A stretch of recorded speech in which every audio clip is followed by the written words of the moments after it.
Quizás usted está de acuerdo conmigo en algo, y es que la persona de Jesucristo ha sido muy controversial en la historia. Ha levantado muchas reacciones, muchos sentimientos, muchas emociones a lo largo de la historia. No solo en el pasado, también continúa levantando provocando ese tipo de reacciones y de emociones en el corazón del ser humano. Hay personas que detestan que le hablen de Cristo. Hay personas que rechazan de manera abrupta a Cristo. Hay otros que adoran a Cristo, aman a Cristo y proclaman a Cristo. Y sabemos que a lo largo de la historia podemos ver esos tipos de reacciones que se han gestado en el corazón del ser humano cuando se refiere a la persona de Jesucristo. Cuando se refiere a la persona de Jesús, nadie queda en territorio neutral. Siempre hay una reacción en la persona. Y eso nosotros lo podemos ver desde el mismo escenario bíblico, desde el mismo escenario del Nuevo Testamento, cuando es anunciado el nacimiento, cuando Jesús nace. Vamos a ver que en el mismo nacimiento del Señor Jesucristo comienzan a haber una serie de reacciones. Vamos a notar, por ejemplo, unos sabios que vinieron del oriente y venían con toda determinación a adorar a Jesucristo. ¿Ustedes se acuerdan? ¿Han leído el texto? Los sabios que vinieron del oriente y si vinieron siguiendo la estrella y venían porque iban a adorar al Mesías, iban a adorar al rey, al niño rey que había nacido en Belén de Judea. Así que esa en ellos provocó una reacción, ellos provocó una emoción. ¿Cuál es? Devoción, deseos de adorar, deseos de buscar del rostro de ese niño, de tener comunión con ese niño. Sin embargo, en el mismo escenario, en el mismo episodio bíblico, vamos a ver una reacción diferente, y es la de Herodes. Herodes apenas llega la noticia a él de que un niño rey había nacido en Belén. Pues se turbó, dice la escritura, se sintió muy mal y organizó inmediatamente una matanza para acabar con los niños, para acabar con niños de 2 años de edad. Supuestamente era la edad que ya tenía Jesucristo cuando esto sucedió, cuando ese evento sucedió. Así que todos los niños de 2 años hacia abajo, él acabó con ellos. Todos los niños varones, él los mató. Él hizo una matanza de niños para tratar de eliminar aquella figura que podía competir con él, aquella figura que él pensaba que podía ser el rey, que podía darle un golpe de estado, podía arrebatarle el trono. Así que esas son algunas de las reacciones. En el mismo ministerio de Jesús vamos a encontrarnos también una y otra vez reacciones adversas y arbitrarias hacia la persona de Jesús. Bueno, en una ocasión se refirieron a él como el hijo de María. Hay un texto en el Evangelio de Marcos, capítulo 6. Yo se lo voy a leer, ustedes no tienen que buscar esa cita bíblica. Evangelio de Marcos, capítulo 6, versículo del 1 al 3. Miren lo que dice ahí. Dice: salió Jesús de allí y vino a su tierra, y le seguían sus discípulos. Y llegando el día de reposo, comenzó a enseñar en la sinagoga, y muchos oyéndole se admiraban y decían: ¿de dónde tiene estas cosas? ¿Y qué sabiduría es esta que le es dada? Y estos milagros que por sus manos son hechos. Dice, verso 3: ¿no es este el carpintero? Ya ahí note cómo qué pasaba aquí. ¿No es este el carpintero? Están minimizando la figura de Jesús. ¿No es este el carpintero, hijo de María, hermano de Jacobo, de José, de Judas y de Simón? ¿No están también aquí con nosotros sus hermanas? Y se escandalizaban de él. ¿Qué hacían? Se escandalizaban de él. Así que aquí vemos también una reacción, amados, adversa ante Jesús. Déjame decirle que esto era una ofensa, esto era una expresión peyorativa. ¿Por qué? Porque en el antiguo Israel, cuando se iban a referir a alguien, no lo llamaban nunca por el nombre de la madre, siempre lo llamaban por el nombre del padre. Usted va a encontrar que muchas veces en la Biblia usted se va a encontrar: y los hijos de Zebedeo. ¿No lo ha oído? ¿No lo ha leído? Estos eran los hijos de Zebedeo. O cuando se habla de Jesús, de Pedro, le dice: Simón, hijo de Jonás. Se le dice así. O el ciego, por ejemplo, hemos predicado del ciego. Algunos piensan que se llamaba Bartimeo, pero el ciego no se llamaba Bartimeo. Era el hijo de Timeo. Bar es una palabra aramea que significa ni hijo. Así que cuando nosotros decimos Bartimeo, estamos diciendo: había un ciego, hijo de Timeo. Así que era honorable que se llamara a una persona por el nombre del padre. Pero cuando se llamaba por el nombre de la madre, era una ofensa, porque estaban diciendo: este viene de una procedencia dudosa. Nosotros no sabemos quién es el papá. Nosotros no sabemos quién es este hombre, un hijo bastardo. Este viene de una procedencia rara. Así que era una expresión peyorativa. Bueno, de hecho, en una ocasión los judíos le dijeron a Jesús: bueno, nosotros somos hijos de Dios, nosotros somos hijos de Abraham, no somos hijos de fornicación. Eso era una indirecta. Le estaban tirando ahí una indirecta. Tú eres hijo de fornicación, le estaban diciendo a Jesús. Bueno, después de la muerte de Jesús, después de la ascensión de Jesús, muchos judíos rabinos redactaron escritos donde de manera calumniosa trataban de desacreditar la persona, la figura de Jesús. Bueno, decían que Jesús era el resultado de una unión fornicaria, adúltera, entre María y un soldado romano que se llamaba Pantera. Eso fue una de las tradiciones. Por supuesto, tradiciones y leyendas que no tienen sustento sólido, que no tienen sustento bíblico y que fueron especulativas totalmente. Ahora, nosotros volvemos al punto del inicio, y es que la persona de Jesús, amados hermanos, levanta reacciones. ¿Sí o no? ¿Estamos de acuerdo? Al ver todo este paneo en la historia, nos damos cuenta de que sí, que la persona de Jesús levanta muchas reacciones, provoca estado de ánimos y provoca reacciones en las personas. Así que tenemos que nuevamente, obligados en esta mañana, a tratar de dar respuesta a esa pregunta: ¿quién es el niño del pesebre? ¿Quién es el niño del pesebre? Porque definitivamente cuando nosotros tengamos una concepción clara de esto, algo va a cambiar en nuestra vida. Está muy relacionado con nosotros. Cuando nosotros entendemos quién es ese Jesús, eso va a cambiar nuestra percepción de nuestra existencia. Vamos a saber por qué estamos aquí, para dónde vamos y cuál es el propósito de nuestra vida. Vamos a entender estas cosas porque el niño que nació en Belén está relacionado contigo, está relacionado conmigo, está relacionado, tiene una estrecha relación con toda la raza humana. Así que yo voy a entrar de manera diferente al primer punto en esta mañana, y es que el que nació en Belén no es un extraño. No es un extraño. 700 años antes de su nacimiento ya se había hablado de él. 700 años antes de que él naciera ya se había hecho referencia a él, se habían dado detalles de él. Y eso lo hizo el profeta Isaías. El profeta Isaías nos da detalles de su persona, nos da detalles de quién era ese niño que iba a nacer, y cuáles eran sus funciones, y cuáles eran los títulos que iba a portar, y cuál era la misión que iba a desarrollar. El profeta Isaías nos dice que él iba a ser un regalo. El mismo texto que vamos a utilizar en un instante, Isaías 9:6, nos dice que es hijo dado. Hijo nos ha sido dado, es un regalo. Además que nacería de una virgen. Es un detalle específico. Cuando usted va a Isaías 7:14 va a ver que era una virgen la que dio el niño. Y eso lo vemos en el cumplimiento en María.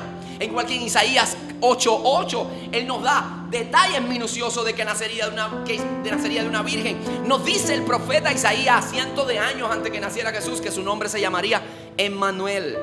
Dios lo saben, gloria a Dios. Dios con nosotros. Nos dice que iba a venir del linaje de David, que iba a venir de la línea sanguínea del rey David. Y eso lo vemos en Isaías 11:1 cuando dice: saldrá de una vara del tronco de Isaí. Isaí, quien es el padre de David, dice: y un vástago retoñará de sus raíces. Y vamos a ver en Mateo capítulo 1 versículo 6 que se nos dice que Jesús era del linaje, de la línea de David. Cuando nos hablan su genealogía, se nos especifica esto. También se nos dijo el profeta Isaías que una voz iba a venir delante de él preparando el camino. Y eso vimos su cumplimiento ¿dónde? En Juan el Bautista. Dice Juan el Bautista: yo no soy la luz del mundo, sino que vine a dar testimonio de la luz. Soy una voz en el desierto que prepara el camino del Señor. Eso usted se lo puede encontrar en Isaías 40. Así que cientos de años ya se está hablando de él. No es casualidad, no es un extraño, no es un golpe fortuito. Es un plan gestado en el mismo escenario celestial, y un plan que no iba a tener margen de error, un plan que había posibilidades de fallo. Era un plan que se iba a cumplir a cabalidad, amados. Ese era el plan de Dios. Así que yo quiero que usted vamos a entrar ahora en cómo Isaías describe quién es esa persona, da detalles de la persona de Jesús. Pero antes de entrar en eso, apoyándonos en este punto, nosotros tenemos que ser intencionales. Esa es la idea de este punto. Intencionales en escudriñar la palabra, en escudriñar la escritura. Porque es que ahí, cuando nosotros vamos a la Biblia, al Antiguo Testamento, nos damos cuenta de quién es Jesús. No hay nebulosa, se caen todos los mantos de tiniebla, se caen toda la oscuridad y nuestra mente es esclarecida y nuestro razonamiento comienza a recibir luz. Por eso cuando usted va a la Escritura, nunca va a ser un creyente desinformado. Siempre va a ser un creyente informado, que está a tono con el propósito de Dios, que sabe por la cuerda que Dios está moviendo, por la línea que Dios está moviendo. Necesitamos ir a la Escritura, necesitamos volver a la Escritura. Ella quita las tinieblas de nuestros ojos. Ella nos hace encaminarnos conforme al propósito de Dios, conforme a la voluntad de Dios. Ella nos pone en armonía con la verdad del reino, con la verdad de Dios. Por eso usted va a encontrarse a Simeón. Es un hombre de la Biblia, era un hombre de los escritos antiguos. Por eso Simeón, cuando traen al niño al templo, inmediatamente identifica que ese es el Mesías. Inmediatamente lo identifica. Y lo que él dice es una reproducción de un texto que está en Isaías 49. Era un hombre de escritura. Era un hombre que leía las profecías, iba a la palabra, y por eso no había mentira que pudiera quedarse en el corazón. Por eso se disipaban todas las dudas, porque es un hombre de palabra, conectado con la palabra de Dios. Amado, ¿por qué usted ve muchas veces creyentes, cristianos, que son engañados y llevados por cualquier viento de doctrina? Porque no van a la Escritura, porque no son cristianos que escudriñan la palabra de Dios. Y por eso Simeón dice: wow, y este niño va a ser de luz a las naciones, no solo para Judá, no solo para Israel, no solo para la familia de Jacob. Este niño ha venido para hacer luz a los gentiles, a usted y a mí. ¿Por qué Herodes se turbó? Herodes hubiese estado informado si hubiese sido un hombre de estudiar la Biblia, pero por supuesto esa no era su prioridad en la vida. Esa no era su prioridad en la vida. Y de hecho, cuando él confronta con los sabios, él comienza a hablar. Los sabios le dicen: pero tienen que revisar ustedes su palabra, y ustedes tienen que revisar en su Biblia, en el Antiguo Testamento que usted tiene. Bueno, en el momento del Antiguo Testamento nosotros lo definimos de otra manera. Vayan a los escritos de los profetas y se van a dar cuenta. Usted lo ve en Mateo capítulo 2. Y cuando van los escribas, cuando van los estudiosos a la palabra, dice: sí, es el cumplimiento de una profecía, que en Belén de Judea nacería el rey. Nacería. Al ir a la Escritura, amado, cuando vamos a la Escritura, todas las dudas son disipadas, las respuestas son aclaradas. Por eso tenemos que ir día a día, porque la Biblia, amado, es lámpara a nuestro camino, es lumbrera a nuestro andar. ¿No lo dice así el salmista? Lámpara es a mis pies tu palabra, y lumbrera mi camino.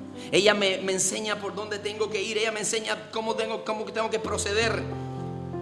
Ahora, ¿qué es lo que nos quiere decir Isaías? Isaías hoy nos va a dar la respuesta a esa pregunta que inicialmente hicimos. ¿Quién es el niño del pesebre? Se me ha ido el texto aquí. Isaías capítulo 9. ¿Quién es el niño del pesebre? Así que Isaías quiere que tú y yo recibamos una información clara.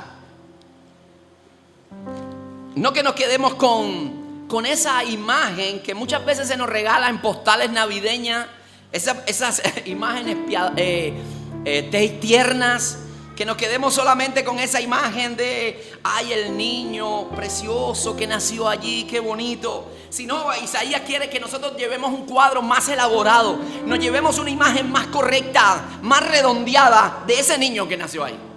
No te quedes solo con las luces, porque no había muchas luces en ese escenario. Hoy nosotros vemos luces, pero en ese escenario no había muchas luces. No había buen olor, no había buena vestimenta. Y estaban en un lugar donde comían los animales, donde había olor a estiércol y a desecho animal. Ahí estaba Jesús. Así que Isaías nos dice: pero quiero que te lleves algo más que la ternura de ese rostro. Quiero que te lleven algo más que la ternura de esas manos. Quiero que te lleves el mensaje completo, no una parte, que te lleves el mensaje completo. Y es por eso que en Isaías capítulo 9 versículo 6, mire lo que nos dice el profeta. Porque un niño, ahora sí vamos al texto nuestro, porque un niño nos es nacido, hijo nos es dado, y el principado sobre su hombro, y se llamará su nombre admirable, consejero, Dios fuerte, Padre eterno, príncipe de paz. Y lo dilatado de su imperio y la paz no tendrán límites sobre el trono de David y sobre su reino, disponiéndolo y confirmándolo en juicio, en justicia, desde ahora y para siempre. El celo de Jehová de los ejércitos hará esto. hará esto. Amado, mire, ponga especial atención aquí, porque mire lo que está diciendo. Ponga especial atención a cada una de las palabras, porque Él nos va a ofrecer un retrato de ese niño que acaba de nacer en el escenario neotestamentario, cientos de años antes de que naciera. Nos dice: un niño nos es nacido, hijo nos es dado. Él está hablando de dos naturalezas que iba a tener este niño. Un niño ha nacido y es hijo que ha sido entregado, hijo que ha sido un regalo, hijo que nos ha dado el quien nos lo dio, el Padre. Así que está hablando de que ese iba a ser un regalo tan pero tan sublime, tan pero tan grande, tan pero tan extraordinario, que Dios tuvo la genial idea de traer ese regalo en una envoltura ordinaria, que es un cuerpo humano. Así que tú te vas a encontrar que en la Biblia nos va a enseñar que ese niño era 100% hombre y 100% Dios. Ese niño que estaba naciendo ahí era el mismo creador del universo. Era el que sostenía toda la creación y el que mantenía en perfecto orden y equilibrio. Dice Isaías que es un regalo que nos ha sido dado. Tú no lo buscabas, yo no lo buscaba, nosotros no lo deseábamos. Nosotros ni lo merecíamos. Sin embargo, dice, el Nuevo Testamento nos toma el texto áureo de la Biblia en miniatura, Juan 3:16. ¿Y qué nos dice? Porque de tal manera amó Dios al mundo que es un regalo, nos ha dado a su Hijo unigénito, para que todo aquel que en Él cree no se pierda, mas tenga vida eterna. Isaías nos está diciendo, este Hijo no es un niño que ha nacido, es un hijo del Altísimo y nos ha sido entregado. ¿Cómo te puedo explicar esa encarnación? No tendríamos tiempo. Libros, volúmenes sumamente grandes se han escrito de esto. Es un misterio. El mismo apóstol Pablo dice, grande es el misterio de la piedad. Dios fue manifestado en carne. Dios fue manifestado en carne. Ahí vemos, si nosotros entendiéramos el milagro de la encarnación, es un milagro, veríamos el poder de Dios y nunca dudaríamos, no necesitaríamos el Nuevo Testamento, todos los milagros de Jesús, una recompilación de todos los milagros de Jesús, todas las resurrecciones que hizo, las sanidades, no lo necesitaríamos, porque nada más entender que fue encarnado el Dios todopoderoso, el creador del universo, en un cuerpo de un niño. Wow, eso es milagroso. Eso es milagroso, amado. En estos días nosotros estamos escuchando frecuentemente una canción en nuestra casa, en nuestro hogar. Todos los días. El domingo que viene, Dios mediante, Ileana lo va a cantar. Linda, preciosa, se la recomiendo. Porque la persona que está cantando trata de recrear lo que estaba sucediendo ahí y dice, es un misterio, es un misterio para mí, no lo puedo entender. Que esas manos pequeñas trazaron el firmamento y lo midieron. No puedo entender, es un misterio que saber que esos ojos vieron el tiempo comenzar y que escucharon ángeles cantar. Y dice, aleluya, aleluya, el amor celestial nos alcanzó, vino por nosotros. Es un milagro la encarnación. Nos dice el profeta Isaías, es un niño que ha nacido y es el hijo que nos ha sido dado, es Dios hombre. Y segundo dice, y el principado sobre su hombro.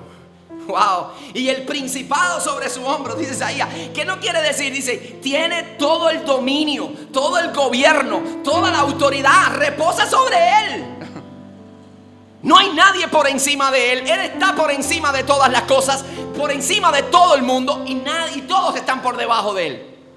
Él tiene total autoridad, Él tiene total dominio. Cuando usted va a la escritura, ese mismo niño que se llama el verbo encarnado, que se llama el verbo de Dios, en el libro de Apocalipsis dice el apóstol Juan que vio la visión y dice que era el santo de Dios, el verbo de Dios, y dice, el que tiene la llave de David, el que abre y nadie cierra, y el que cierra y nadie abre, tiene toda autoridad. Tiene toda autoridad. Hay veces decimos, hay un niño indefenso, pequeñito, tierno, allí en el pesebre de Belén. No, amado, ese niño es tierno, es amoroso, es lindo, hermoso. Es un cuadro muy lindo que te estruja el corazón. Pero ahí estaba el Dios de todo dominio potestad. el Dios de todo dominio y potestad. ¿Sabe lo que dice el profeta Daniel? Yo le voy a leer lo que dice el profeta Daniel acerca del Hijo del Hombre. Daniel capítulo 7, yo se lo leo, usted no tiene que leerlo, yo se lo leo, 13 y 14. Mire lo que dice. Dice, esta es una visión de Daniel, el profeta. Mira lo que dice. Miraba yo en la visión de la noche, y he aquí con las nubes del cielo venía uno como hijo de hombre. ¿Quién es ese? Ese es Jesús. Y venía uno como hijo de hombre, que vino hasta el anciano de días, y le hicieron acercarse delante de él. Dice, y le fue dado dominio, gloria y reino para todos los pueblos, naciones y lenguas, para que todos los pueblos, naciones y lenguas le sirvieran. Su dominio es dominio eterno y nunca pasará. Y su reino, uno que no será, ¿cómo no será? Destruido. Nadie lo puede destruir. Es el reino de Dios. Es la iglesia de Dios. Indestructible. Él es el que gobierna, amado. Él es el que tiene total autoridad. Ahora, cuando nosotros tenemos conciencia de eso, cuando nosotros podemos entender eso, usted sabe qué es lo que primero que va a suceder. Que ese niño es el hijo que ha sido dado, y que todo el potencial del cielo está sobre él, está en él. Entonces yo voy a andar por la vida tranquilo. Yo voy a andar por la vida confiado, porque yo entiendo que Él es el Dios del universo, que todo el poder lo tiene Él, y mi vida está conectada con Él. Él es mi Señor, Él es mi Dios. Por tanto, yo no tengo que temer, yo no tengo que llenarme de ansiedad, yo no tengo que llenarme de estrés. Yo voy a andar por la vida tranquilo, porque mi vida no depende de las circunstancias que me rodean, o mi vida y mi estado de ánimo no puede depender de la escasez que pueda tener, de una enfermedad que haya llegado, de una mala noticia, porque mi vida está en las manos de Dios, en el Dios todopoderoso, en el Dios que tiene total dominio, que el principado está sobre su hombro. Entonces, amado, aunque las circunstancias en algún momento te griten tu pronta destrucción, usted no tiene que guiarse por eso, porque tu futuro está en las manos de Dios. Tu futuro está guiado por el Señor. Él es el artífice de tu destino. No importa lo que te grite la gente, no importa lo que te grite el diablo, no importa lo que te griten las circunstancias. Yo pertenezco a Dios y Él tiene todo el dominio y potestad. Aleluya. Entonces mira lo que dice. Ahora entra Isaías a darnos más detalles. ¿Cómo se llamará? ¿Cómo se llama ese niño? Por eso hemos puesto ahí para que usted se lleve ahí una idea de cómo se llama el niño. El primer nombre que da, ¿cuál es? Bueno, admirable consejero. Ok, la mejor traducción de esa escritura del idioma hebreo es admirable consejero. Usted va a notar que los 3 títulos siguientes son compuestos por 2 palabras. Esa es la idea, ese es el hilo que ha venido de razonamiento que ha venido siguiendo el profeta. Él no va a empezar aunque puede interpretarse, sabemos que es admirable, por supuesto, y sabemos que es consejero, pero es diferente. El profeta Isaías quiere que tú y yo entendamos que él es un consejero admirable. No es un consejero ordinario, no es un consejero como de los de este mundo, no es un consejero basado en el conocimiento humano nada más, no es un consejero basado en la sabiduría carnal, terrenal de este mundo, sino que es un consejero admirable que viene de la misma eternidad. Entonces, cuando nosotros tenemos un consejero admirable, amado, si yo sigo el consejo de ese consejero, mi vida estará libre de error. No solamente recibirlo, si yo lo cumplo al pie de la letra, yo voy a evitarme muchos dolores de cabeza en la vida, muchas metidas de pata y muchos subiones de presión. Porque Él es un consejero como ningún otro. Él es un consejero que puede darnos la palabra puntual y exacta a nuestra vida por 2 razones sencillas que quiero darle. Número 1, porque Él fue el que nos creó. Él nos crea, Él conoce cada átomo de nuestro cuerpo, Él conoce cada una de nuestras valoraciones y razonamientos. Él sabe todo lo que hay en tu vida. Así que el consejo que te va a dar nunca va a estar fuera de lugar. Siempre va a ser ir directo al punto, ir directo a la llaga, ir directo a lo que tú necesitas. Por eso es admirable. Y en segundo lugar, amado, porque nadie se identifica tanto con nuestro dolor como Él. Nadie. Nadie. Usted va a un consejero de este mundo y lo más que te pueda dar es algún consejo, pero desconectado de tu situación. Es más, incluso hasta un pastor te puede dar ciertas pautas si tú vienes a una consejería bíblica, a una consejería porque tú tienes algún problema matrimonial, un problema con tus hijos, y te puede dar algunas pautas, pero él está fuera. Él está fuera del campo de batalla tuyo. Nadie como el mismo Dios para entenderte. ¿Usted sabe por qué? La Biblia dice que Él es varón de dolores, experimentado en quebrantos. Amado, lo que tú estás viviendo ya lo vivió Él, y lo ha vivido en mayor escala que lo que vivimos nosotros hoy. Él sabe lo que es sufrir. Él sabe lo que es ser traicionado. Él sabe lo que es pasar hambre, frío, necesidad. Él sabe lo que es ser calumniado. Él sabe lo que es ser perseguido. Él sabe lo que es ser abandonado por tus mejores amigos. Él lo sabe todo, porque Él lo vivió. Jesús lo vivió, y nadie para entenderte como Él. ¿Qué le puedes decir a Él? Yo estoy pasando por una situación, tú no sabes lo que... No, yo fui abandonado también. Yo fui traicionado también. Yo entiendo lo que sientes, porque ya yo lo viví, y en escala superior. Ese es Dios. Hay una novelista y ensayista británica que a mí me encanta, y ella se llama Dorothy Sayers, y ella dijo algo acerca de la encarnación. Yo se lo vi interesante y quería traérselo. Quería compartirlo textualmente como ella lo dice. Se lo voy a leer. Y mira lo que ella dice de la encarnación. Dice: la encarnación significa que cualquiera haya sido la razón por la que Dios nos permitió caer, sufrir, ser objeto de penurias y muerte, de todos modos tuvo la seriedad y el valor de probar su propia medicina.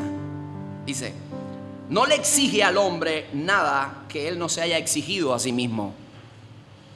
Él atravesó toda la experiencia humana, desde las molestias triviales de la vida familiar y las restricciones limitantes del trabajo duro o la falta de dinero, hasta los peores horrores del dolor, la pobreza, y sufrió infinito dolor. Y se sufrió infinito dolor, todo por nosotros. Y mire cómo cierra ella su diálogo y dice: y pensó que bien valía la pena.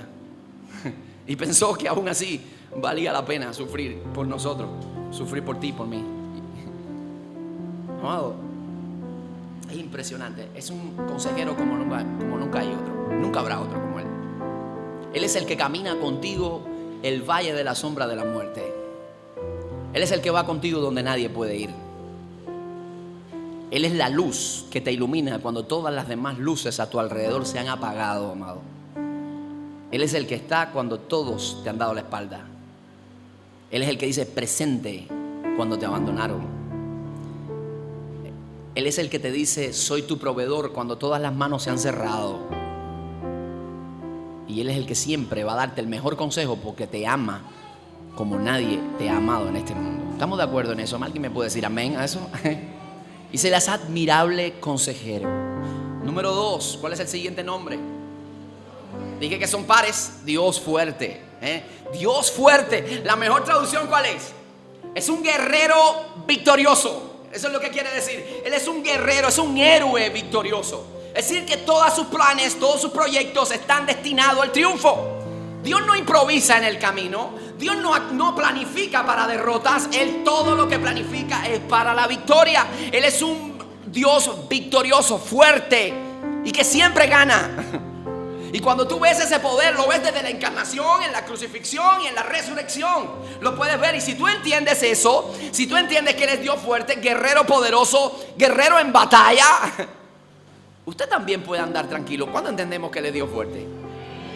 ¿Estás convencido de esa verdad? Me dice: sí. Dile que está a tu lado: Él es el Dios fuerte. Deja la ansiedad, dile, deja la ansiedad, deja el miedo, deja el temor. Tú no estás sola, dile, tú no estás sola. Díselo. Y al otro: tú no estás solo. Dios fuerte va contigo. El Dios fuerte va contigo. Entonces eso cambia nuestra perspectiva. ¿Quién es el Dios que está con nosotros? El Todopoderoso, el que siempre va a ganar, el que siempre va a triunfar. Dice Isaías, seguimos, déjame adelantar un poco. Dice que es Padre eterno. Padre eterno. La mejor traducción sería fuente de la eternidad.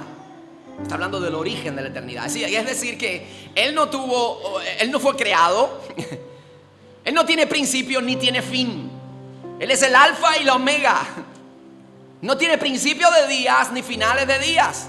Él es la esencia misma de la eternidad. En Él hay eternidad, es parte de su naturaleza. Pero lo más interesante y precioso de todo eso es que esa eternidad Él la imparte a aquellos que le buscan y que le aman y que le creen.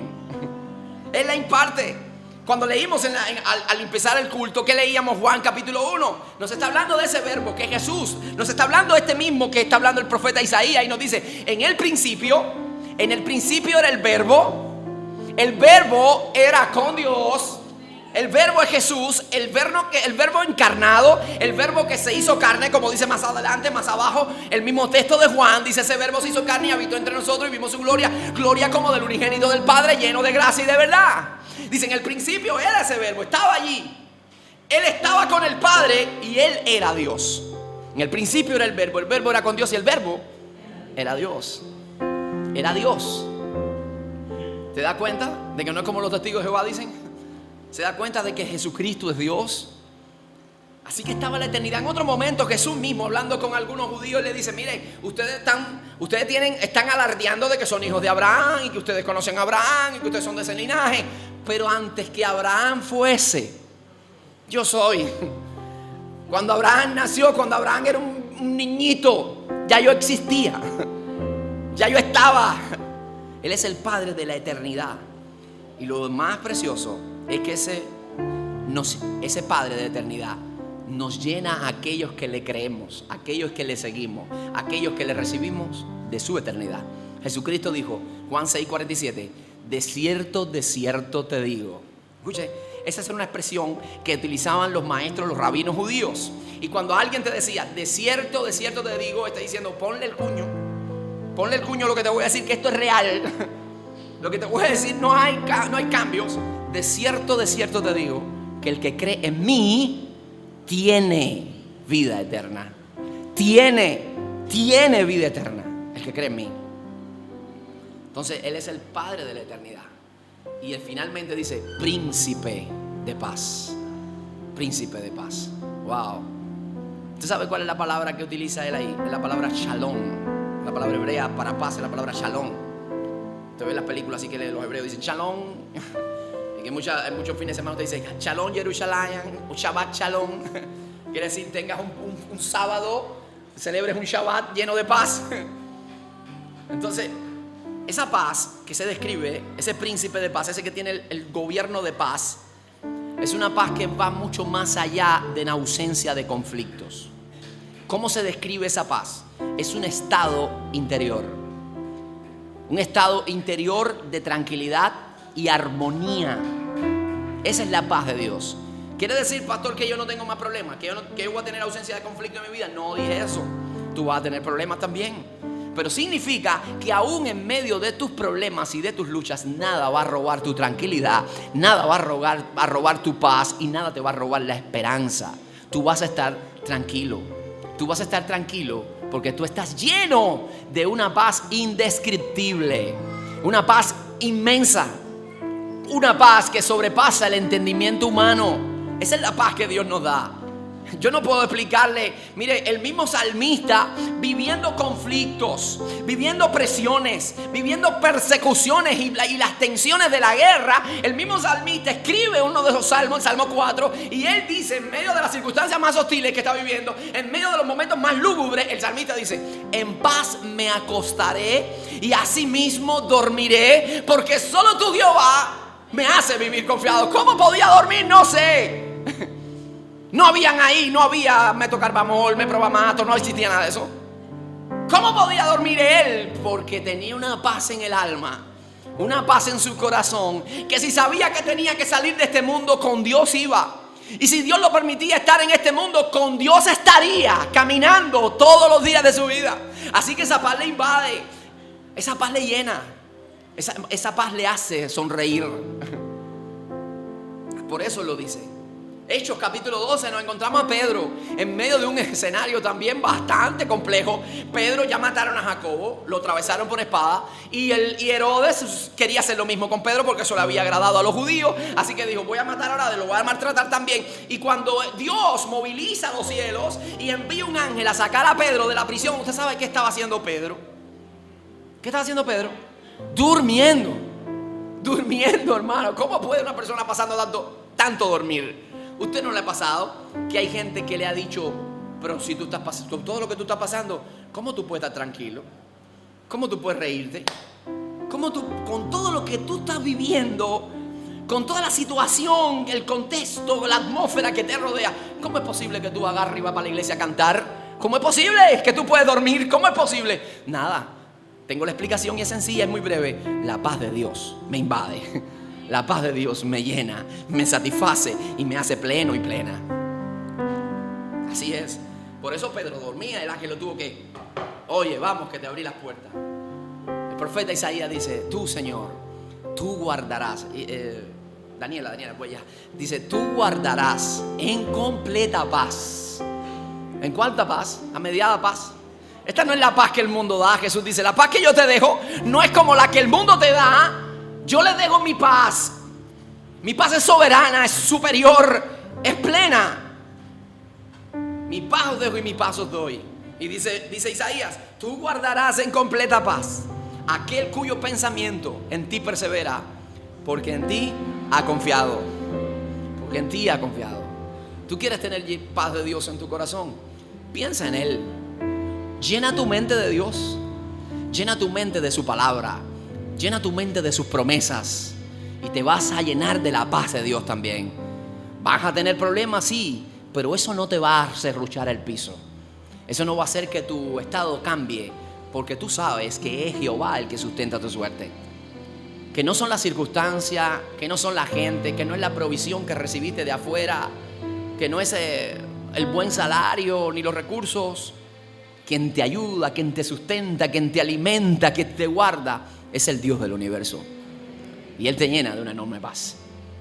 Una paz que sobrepasa todo entendimiento. Esa es, amado, este niño que nació en Belén de Judá, es la manifestación más grande de amor y misericordia que ha habido sobre la faz de la tierra. La más grande. Y su misión ¿cuál es? El profeta nos dice cuál es la misión. Él nos dice en Isaías 49, versículo 6, dice, poco es para mí, dice Jehová, que tú seas mi siervo, para levantar de las tribus de Jacob y para que restaures el remanente de Israel. Eso es poco para mí. También dice, también te di por luz a las naciones y para que seas mi salvación hasta los postreros de la tierra. Ese es Dios. Esa era su misión, salvación. Por eso nosotros nos encontramos que Lucas capítulo 2 dice, porque os ha nacido hoy en la ciudad de David un Salvador que es Cristo el Señor. ¿Y por qué un Salvador? Porque lo necesitábamos. Porque estábamos perdidos. Usted necesita un Salvador cuando está perdido. Usted necesita un guía cuando está desorientado. Usted necesita un GPS cuando no sabe para dónde ir. ¿Sí o no? Y si nos dice la Escritura que necesitábamos de un Salvador y el cielo movilizó todos sus recursos y el mismo Padre se desconecta del Hijo, se desprende de lo que más ama y lo ofrece a ti y a mí precisamente para que sea tu Salvador, es porque estábamos extraviados, porque lo que merecíamos nosotros era la más vil condena, la más grande de las condenas, el infierno, porque estamos destituidos de la gloria de Dios. No podemos conectarnos con Él. Pero ha sido tan grande su amor que dijo, hijo mío, toma su lugar. El lugar de condenación, el lugar de juicio. Tú vas a ser el condenado por ellos para declararlos absueltos. Necesitábamos un Salvador y Jesús vino como tal. ¿Fallaría en su misión? Por supuesto que no, porque les dije hace un rato que Dios nunca falla. Sus misiones son certeras y vienen destinadas al triunfo.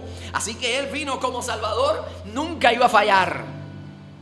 Y Él nos trae salvación. Así que dice Mateo también, dice, y dará a luz la Virgen un hijo, y llamará su nombre Jesús, porque salvará a su pueblo de sus pecados. Y la sangre de Cristo, dice la Escritura, nos limpia de todo pecado. La obra fue terminada. Jesús en la cruz del Calvario gritó como un gladiador, amado. Su voz de triunfo fue como la que hacían los gladiadores en el Coliseo. Y dijo: consumado es. Él estaba llevando tu culpa, mi pecado, tu pecado. Lo que merecíamos lo estaba llevando Él sobre sí. Nos quitó de la condena y se colocó Él por nosotros. Y gritó: consumado es. La palabra griega que se utiliza ahí es tetelestai. ¿Sabe lo que quiere decir tetelestai? Quiere decir la deuda. Es un término comercial. Dice: la deuda ha sido cancelada. La deuda ha sido pagada, saldada, ya, completo. Dios pagó la deuda por nosotros, amado. Lo puso todo. Lo dio todo por nosotros. Y como he dicho muchas veces, si nos quedamos con el Hijo, nos quedamos con la mayor riqueza. Nos quedamos con toda la herencia.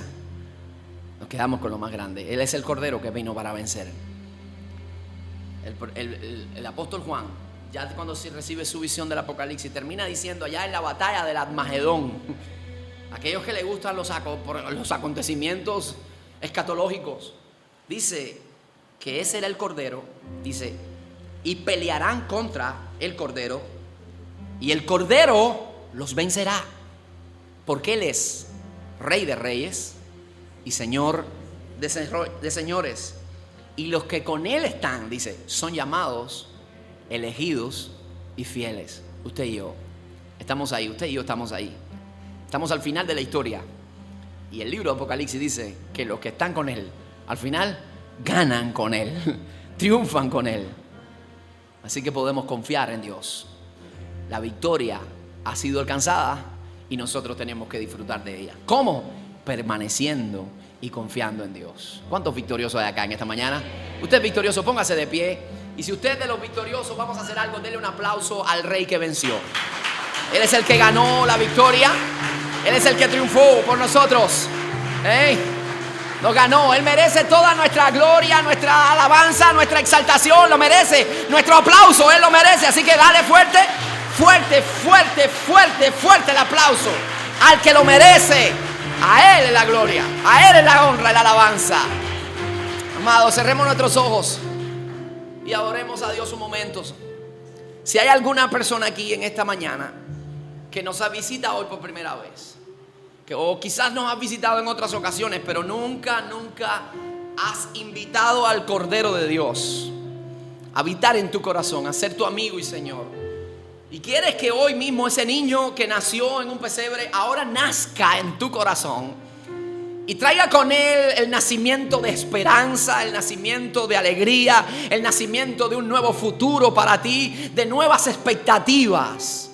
Si tú quieres abrir tu corazón a Jesús y decirle: Señor, aquí está mi vida, arréglala tú, la pongo en tus manos, sé tú el que construya mi futuro, sé tú el que sustente mi suerte, sé tú el que me guíes y sé tú quien generes las bendiciones.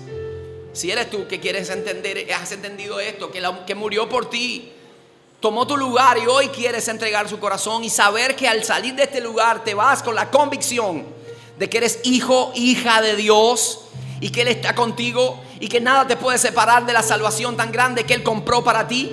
Si eres tú, levántame tu mano, yo voy a orar por ti. Si hay alguna, Dios te bendiga a ti. Alguien que nunca lo haya hecho, que nunca lo haya hecho, Dios le bendiga. A ti ya tú lo hiciste ya. Alguien que nunca lo haya hecho y quiere entregar su corazón, somos la familia de Dios. Dios te bendiga. La familia de Dios, no tenga pena. No tenga pena. Ahora oren conmigo. Aquellos que levantaron su mano, oren conmigo. Señor Jesús, gracias por lo que has hecho. Gracias por mirarme allí en mi insignificancia, Señor. Tú me alcanzaste. Tú me atrajiste a ti. Tú me miraste, me amaste cuando nadie me amó. Limpiaste mis pecados y compraste un futuro para mí.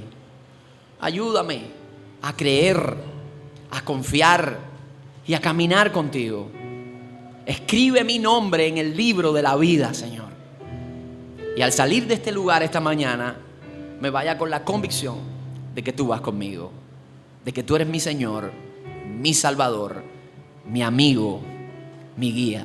En el nombre de Jesús.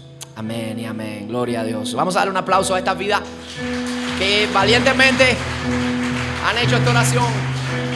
Oramos, Señor, te damos.